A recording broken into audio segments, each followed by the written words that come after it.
আসসালামু আলাইকুম দর্শক ভাইয়ের আমার, আপনারা দেখছেন আমাদের পার্শ্ববর্তী এলাকার এক বুড়া কাকু। উনি নাকি 13 দিন থেকে ভাত খায় না এবং কিছুই খায় না, এবং কেউ খাইতে দেখাও নাই। ঈদের দিন থেকে না, ঈদের একদিন আগে থনে ভাত খাওয়া বাদ দিছে। ঈদের একদিন উনারা বলতাছে ঈদের একদিন আগে থেকে ভাত খাওয়া বাদ দিছে। এই যে দেখছেন উনি বসে আছেন, উনার ভাতিজা স্যান্ডেল গেঞ্জি পরে বসে আছেন।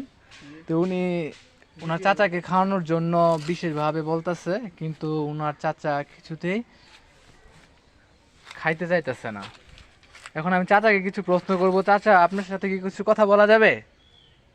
আপনি কেন খাচ্ছেন না? এই যে চাচা, একটু কথা বলেন, আপনি কেন খাচ্ছেন না? খেলে মারা যাবো গা। চাচা এখন কথা বলতেছে না। চাচা সঙ্গে খাইলে মারা যাবো গা। মাঝে মাঝে বলি, চাচা বলে যে উনি নাকি খাইলে মারা যাব, আর ভাত খাইলে মারা যাবো। আর উনারা নাকি পরীরা খাওয়ায়। কি একটা আজব কাহিনী বলেন তো ভাইয়েরা আমার। দেখেন উনার ভাতিজা, ওনার নাম হচ্ছে রাসেল। আমি আগে থেকে চিনি উনাকে। উনি তার চাচাকে খাওয়ানোর জন্য খুব মানে কি বলো এটাকে, আহা। আচ্ছা, এই পর্যন্তই থাকলো।